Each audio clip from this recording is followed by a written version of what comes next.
Hello students, कैसे हैं आप। आज जो हम डिस्कस करने वाले हैं वो डिस्कस करने वाले हैं पॉलिटी ऑफ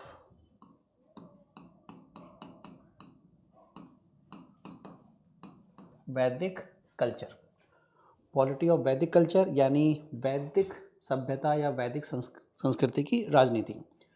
अब जब भी हम वैदिक कल्चर की बात करेंगे तो पहले भी आपको बता चुके हैं कि माइंड में एक चीज़ सेट कर लीजिएगा कि वैदिक कल्चर का मतलब अर्ली वैदिक और ऋग वैदिक एंड लेटर वैदिक। क्योंकि वैदिक कल्चर जो है वो दो भागों में बटी हुई है, आपका अर्ली वैदिक और लेटर वैदिक। तो जब भी माइंड में आपके वैदिक कल्चर आए, वैदिक वर्ड आए, ठीक है, आप कंप्लीट अपने माइंड को क्लासिफाइड कर लीजिएगा दो पार्ट में। कौन कौन सा? अर्ली वैदिक और ऋग वैदिक एंड सेकंड लेटर वैदिक। तो जब हम पॉलिटी ऑफ वैदिक कल्चर की बात कर रहे हैं तो हम इसमें दोनों पॉलिटी का डिस्कस करेंगे, पॉलिटी ऑफ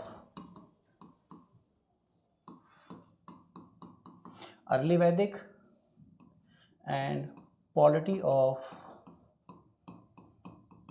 लेटर वैदिक। ठीक है, तो सबसे पहले जो है वो हम डिस्कस करेंगे, चर्चा करेंगे पॉलिटी ऑफ अर्ली वैदिक।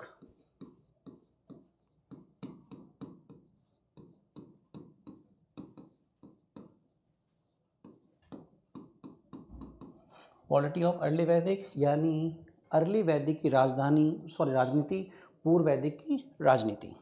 ठीक है, अब देखिए, अगर बात करें हम वैदिक सभ्यता से जो पहले की सभ्यता है यानी Indus Valley civilization. Indus Valley civilization सिंधु घाटी की सभ्यता जो न सिर्फ भारत की बल्कि वर्ल्ड की पहली अर्बन सिविलाइजेशन मानी जाती है, वहाँ पर भी हमें पॉलिटी का कोई साइन नहीं मिला है।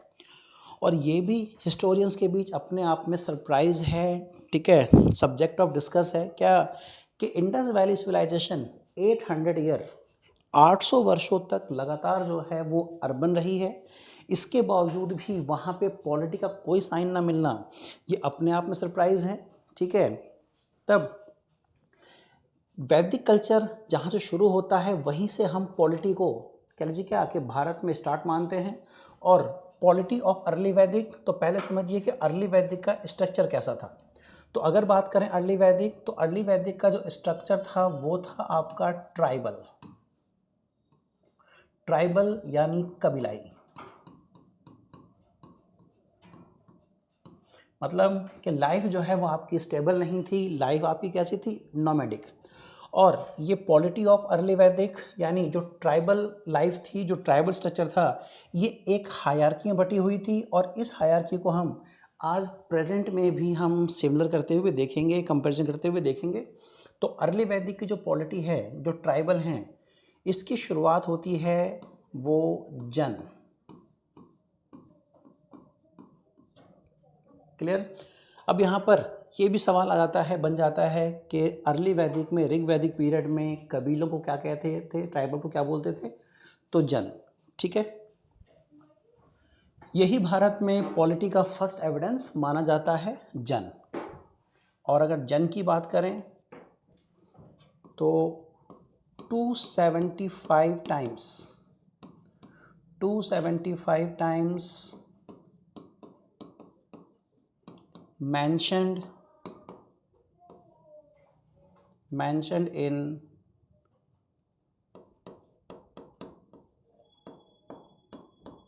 ऋग्वेद। क्लियर। 275 बार जन का ऋग्वेद में प्रयोग हुआ है, यानी जन शब्द ऋग्वेद में कितनी बार, 275 बार आया है। इसके अलावा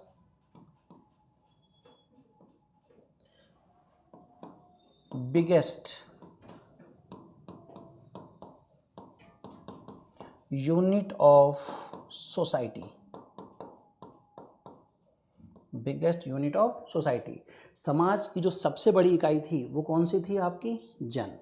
और इस जन के चीफ को, हेड को हम राजन कहते थे। यानी जो जन का हेड होता था, जो जन का चीफ होता था, उसे क्या है, हम राजन कहते थे। या इसके लिए एक और टर्म यूज हुआ है, जनस्य गोप। जनस्य गोप। जनस्य गोप मतलब जनस्य जन के लोग, और गोप मतलब उनका प्रधान, यानी जन के लोगों का प्रधान राजन, जिसे कॉमनली किताबों में जो है वो राजा लिखा मिलता है, बट एग्जैक्ट टर्म राजा नहीं राजन है। ठीक है, तो अर्ली वैदिक या ऋग वैदिक पीरियड जहाँ से हम राजनीति की शुरुआत देखते हैं। ठीक है, ट्राइबल एरियाज, इस ट्राइबल की हायरकी में सबसे ऊपर कौन सा आता है? जन, जिसका वर्णन ऋग्वेद में 275 बार हुआ है, जो समाज की सबसे बड़ी इकाई थी, और इसके प्रधान को, इसके हेड को क्या बोलते थे? राजन या जनस्य गोप। इसके बाद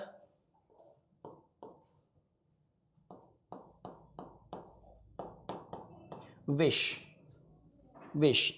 और विश का वर्णन 171 times, 171 times mentioned in Rigveda. यानी अगर बात करें विश, तो विश का जिक्र जो है वो ऋग्वेद में कितनी बार? 171 बार हुआ है, 171 टाइम्स हुआ है। और जो विश हैं, इनके जो हेड हैं उन्हें बोलते थे विशपति। क्या बुलाते थे? विशपति। क्लियर? इसके अलावा विश, यहाँ से कंटिन्यू करेंगे, विश, और विश के बाद जो इस सीरीज में आता था वो था आपका ग्राम, जिसका वर्णन 13 टाइम्स mentioned इन ऋग्वेद में कितनी बार जिक्र हुआ है? 13 बार। और ग्राम के हेड को बोला जाता था ग्रामिनी। क्या बोलते थे ग्राम के हेड को? ग्रामिनी। क्लियर? इसके अलावा इसके बाद जो लास्ट में इस हायरार्की में आता है वो था आपका कुल या ग्रह। कुल या ग्रह। ठीक है, ये दो टर्म यूज हुए हैं, कुल या ग्रह। अगर हम कुल का प्रयोग कर रहे हैं तो कुल के हेड को कहा जाएगा कुलपति और कुलुप। कुलपति और कुलुप।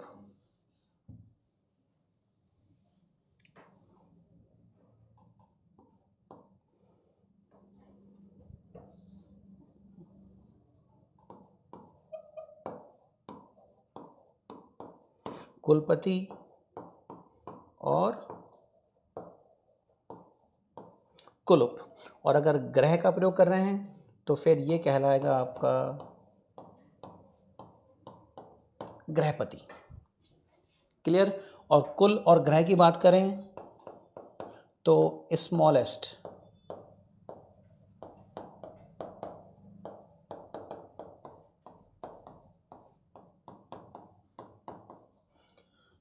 स्मॉलेस्ट यूनिट ऑफ सोसाइटी, समाज की सबसे छोटी इकाई। तो इस तरह से जो है वैदिक कल्चर की पॉलिटी, ये उसकी हायरार्की है जहाँ से हम भारत में पॉलिटी की शुरुआत मानते हैं। क्लियर? ट्राइबल एरिया था। ट्राइबल मतलब लाइफ कैसी है? नोमैडिक, स्टेबल नहीं है। और कबीलों को क्या बोलते थे? जन, जिसका जिक्र 275 बार हुआ है, जो समाज की सबसे बड़ी इकाई है, और इसके हेड को राजन या जनस्य गोप कहते थे। उसके बाद विश, जिसका जिक्र 171 बार हुआ है ऋग्वेद में, इसके हेड को विशपति कहते थे। इसके बाद ग्राम, जिसके हेड को ग्रामिनी कहते थे, जिसका जिक्र 13 बार हुआ है। और कुल या ग्रह, अगर हम कुल का प्रयोग कर रहे हैं तो क्या बोलेंगे? कुलपति या कुलुप। और अगर ग्रह का प्रयोग कर रहे हैं तो क्या बोलेंगे? ग्रहपति, जो समाज की सबसे छोटी इकाई थी। तो अगर सवाल आ जाए क्या कि अर्ली वैदिक में समाज की सबसे बड़ी इकाई कौन सी थी, तो जन, और सबसे छोटी इकाई कौन सी थी, तो कुल या ग्रह। ठीक है, एट प्रेजेंट, वर्तमान में हम इसे अपनी पॉलिटी से, अपने स्ट्रक्चर से सिमिलर करके देख सकते हैं। अर्ली वैदिक जन आज का क्या कहलाएगा? राष्ट्र। ठीक, विश क्या कहलाएगा? स्टेट। क्लियर? ग्राम। आज हमारे पास स्टेट के बाद क्या आते हैं? डिस्ट्रिक्ट। ठीक है, डिस्ट्रिक्ट यहाँ मौजूद नहीं है, जिले यहाँ मौजूद नहीं है, नगर यहाँ मौजूद नहीं है। क्यों? क्योंकि एक तो वैदिक अपने आप में रूरल एरियाज है, ठीक है, रूरल स्ट्रक्चर है। और दूसरा, लाइफ जो है वो नॉमेडिक है, स्टेबल नहीं है, और शहर बनने के लिए लाइफ का स्टेबल होना ज़रूरी है। ठीक है, इसके अलावा ग्राम, आज हमारे पास ग्राम है, और कुल या ग्रह, जिसे आज के कंटेक्स्ट में हम क्या बोलते हैं, फैमिली, परिवार। ठीक है, तो अर्ली वैदिक स्ट्रक्चर और प्रेजेंट स्ट्रक्चर, इसे आप ऐसे सिमिलर कर कर देख सकते हैं, समझ सकते हैं। क्लियर, आगे बढ़ते हैं। अब बात करते हैं राजन। राजन और जनस्य गोप। ठीक है, ये जन का हेड होता था, राजन और जनस्य गोप। अब सवाल आता है क्या कि राजन और जनस्य या जनस्य गोप ये अपॉइंट कैसे होंगे, इलेक्ट कैसे होंगे, चुने कैसे जाएंगे। तो अगर बात करें राजन, तो राजन की जो पोस्ट होती थी वो आपका हेरिडेटरी यानी वंशानुगत, क्या होती थी, हेरिडेटरी यानी वंशानुगत। मान लीजिए, सपोज कीजिए ये कोई एक्स जन है, एक्स कबीला है, ठीक है, और इस एक्स कबीले का राजन, ठीक, वो ए है। तो नेक्स्ट टाइम जो है वो इस एक्स जन का जो चीफ होगा, हेड होगा, राजन होगा, वो इसी ए के परिवार का बनेगा, चाहे वो A1 हो, चाहे वो A2 हो, या फिर A3। ठीक है, कॉमन लॉ देखें तो जो सबसे बड़ा बेटा होगा, जो सबसे बड़ा होगा वही उत्तराधिकारी होगा। क्लियर, वही राजन बनेगा, ये कॉमन लॉ है। लेकिन ऐसा कोई नियम नहीं था। ठीक है, इन तीनों में से ऑब्वियसली जो बताया आपको, कॉमन लॉ क्या है, बड़ा बेटा बनेगा। लेकिन इन तीनों में से बनेगा कौन, ठीक है, इलेक्ट कौन होगा, वो तय करती थी ऋग वैदिक काल में, अर्ली वैदिक काल में कुछ संस्थाएं थी, जिनमें से दो प्रोमिनेंट थी, एक का नाम सभा और एक का नाम समिति। तो सभा और समिति ये बहुत पावरफुल इंस्टीट्यूशंस थे, ऑर्गेनाइजेशन थे। यही तय करती थी क्या, कि राजन तो जो है वो एक्स फैमिली का ही, सॉरी ए फैमिली का ही होगा, बट ए में से A1 होगा, A2 होगा, A3 होगा। ये डिसाइड कौन करती थी, आपका सभा और समिति। जैसे फॉर एग्जाम्पल एट प्रेजेंट अगर हम बात करें तो prime minister of India, prime minister of India Bharat का प्रधानमंत्री बनने के लिए बहुत सारी एलिजिबिलिटी हैं जो कॉन्स्टिट्यूशन में मेंशन है। लेकिन अगर दो प्रोमिनेंट देखें तो सबसे पहला, ठीक, ही और she must be citizen of India, ठीक, भारत का नागरिक होना चाहिए। और दूसरा जो मेंशन नहीं है लेकिन अंडरस्टेबल है, क्या, कि मेंटली इंसॉल्वेंट ना हो, दिमागी दिवालियापन ना हो, और किसी प्रकार का किसी भी इलीगल मैटर में जो है वो प्रूव्ड ना हो। ठीक है, तो सेम कहानी यहाँ पर भी, हेड कौन बनेगा, जो सीनियर होगा, जो सबसे बड़ा होगा। लेकिन अगर ये किसी भी इलीगल मामले में इन्वॉल्व है, प्रूव्ड है, मेंटली अनस्टेबल है, तो फिर ये नहीं बनेगा। उसके बाद A2 या A3 में से कोई एक बनेगा, और ये तय कौन करेंगी, सभा और समिति। इसका मतलब ये हुआ कि ऋग वैदिक पीरियड में, अर्ली वैदिक पीरियड में राजन की अपेक्षा सभा और समिति जो इंस्टीट्यूशन है वो ज़्यादा पावरफुल, ज़्यादा स्ट्रांग होती थी। क्लियर, अब सभा और समिति जो इंस्टीट्यूशन है इनको समझेंगे, तो डाल लीजिए हेडिंग अर्ली वैदिक इंस्टीट्यूशन या ऑर्गेनाइजेशन।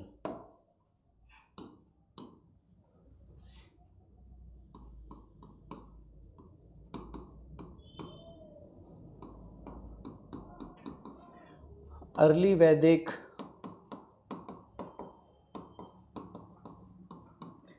इंस्टीट्यूशंस, ठीक, पूर्व वैदिक की संस्थाएं, अर्ली वैदिक इंस्टीट्यूशंस, पूर्व वैदिक संस्थाएं, जिसमें तीन सबसे इंपॉर्टेंट हैं। पहली है आपकी विदत। फर्स्ट क्या है आपकी, विदत। अब विदत को समझेंगे। विदत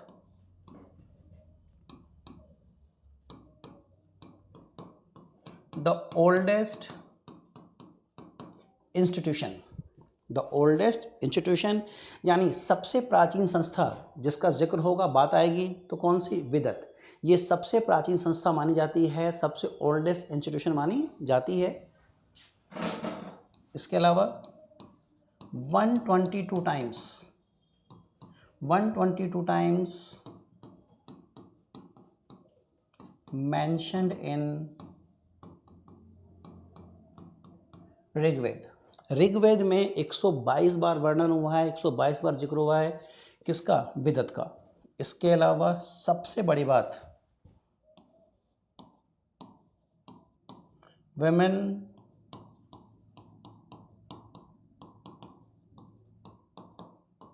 participated, women participated, महिलाएं भाग लेती थी, महिलाएं अपना दायित्व पूरा करती थी।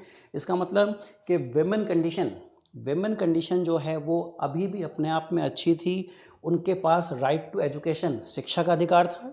जब हम अर्ली वैदिक की सोसाइटी पढ़ेंगे, वैदिक कल्चर सोसाइटी पढ़ेंगे, तो एक टर्म आएगा और उस टर्म का नाम है द्विज।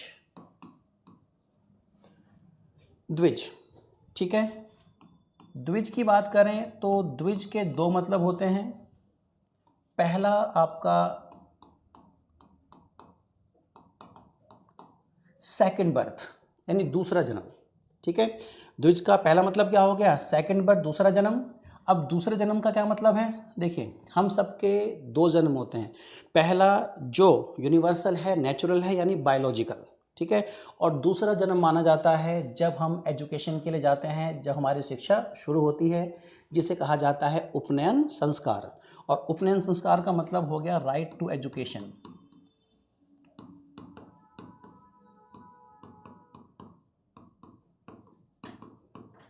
शिक्षा का अधिकार, ठीक है। तब अगर बात करें वेमेन पार्टिसिपेट करती हैं, तो इसका मतलब कि अर्ली वैदिक में वेमेन कंडीशन अभी भी अच्छी थी, इनका उपनयन संस्कार किया जाता था, इनके पास शिक्षा का अधिकार था, ठीक है। तो ये बहुत बड़ी बात है अपने आप में। तब विदत द ओल्डेस्ट इंस्टीट्यूशन, सबसे प्राचीन संस्था। ऋग्वेद में इसका जिक्र 122 बार हुआ है। और इसके अलावा सबसे बड़ी बात, वेमेन पार्टिसिपेटेड, महिलाएं भाग लेती थी। क्लियर? चलिए नेक्स्ट, सभा, ठीक है। सभा, अगर सभा की बात करें, 8 टाइम्स मेंशन इन ऋग्वेद, यानी 8 बार सभा का ऋग्वेद में वर्णन हुआ है। 8 बार ऋग्वेद में सभा ये शब्द आया है। इसके अलावा सभा के हेड को, यानी जो सभा का हेड होता था, उस सभा के हेड को सभापति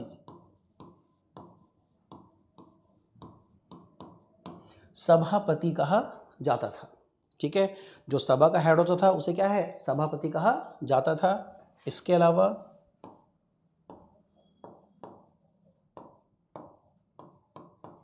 women used to participate, women used to participate, महिलाएं भाग लेती थी, किसकी तरह? विदत की तरह। और जो महिलाएं किसमें? सभा में भाग लिया करती थी, उन महिलाओं को सभावती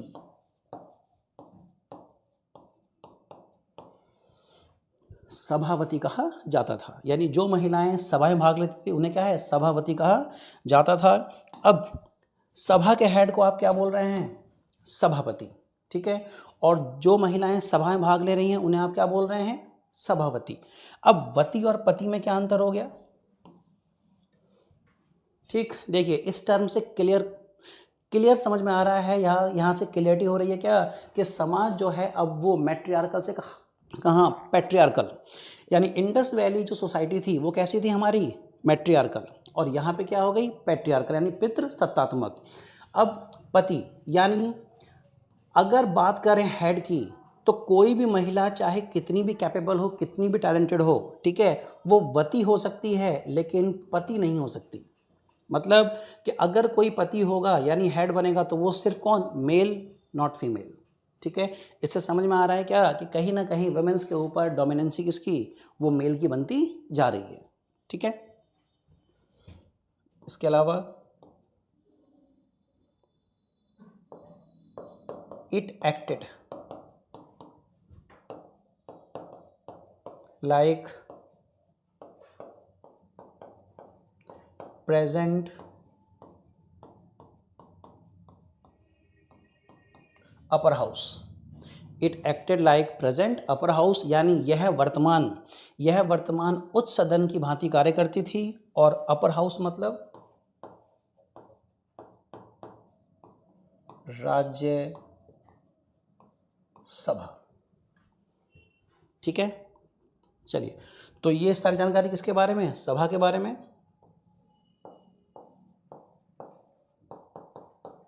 अब बात करते हैं समिति। समिति की बात करें, 9 टाइम्स मेंशन्ड इन ऋग्वेद, यानी 9 बार जो है वो समिति का जिक्र हुआ है, वर्णन हुआ है, किसमें? ऋग्वेद में। इसके अलावा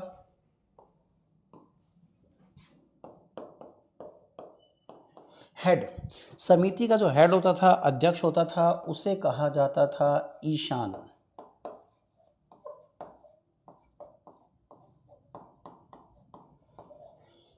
ईशान मतलब ईश्वर के जैसा, ईशान ईश्वर के जैसा। ठीक है,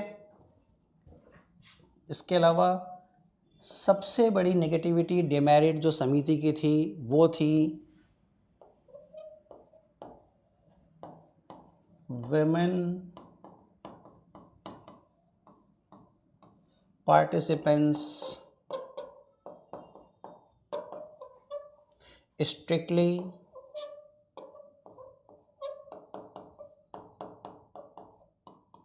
prohibited। women participants strictly prohibited, यानी महिलाओं के प्रवेश पर सख्ती से पाबंदी थी। क्यों? क्योंकि देखिए, अगर बात करें अर्ली वैदिक, तो अर्ली वैदिक का पूरा स्ट्रक्चर कैसा है? ट्राइबल, कबीलाई।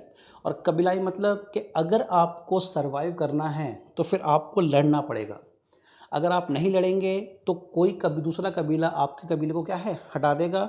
इस कंटेक्स्ट में जो वॉर होंगे, युद्ध होंगे, उसकी पॉलिसी, उसकी स्ट्रेटजी सिर्फ और सिर्फ क्या है? वो समिति के द्वारा बनाई जाएगी। ठीक है, और महिलाएं वो अपने थॉट्स रख सकती हैं, अपनी विचार रख सकती हैं, लेकिन बैटल में वो अपने को किसी प्रकार से कोई आइडिया शो नहीं करेंगी, उनका किसी प्रकार से क्या है? ठीक, कोई हेल्प लिया नहीं जाएगा। ठीक, इस कंटेक्स्ट में आप समितियों कह सकते हैं कि समिति जो है वो complete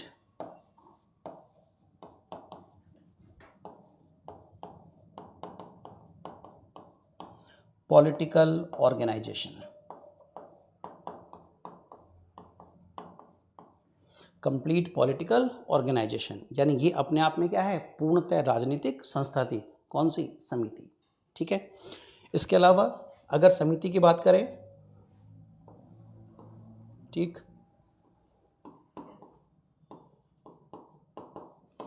it acted like present lower house. और अगर प्रेजेंट लोअर हाउस की बात करेंगे, यानी यह वर्तमान लोअर हाउस यानी निम्न सदन की भांति कार्य करती थी, तो लोअर हाउस का मतलब हो जाएगा आपका आज का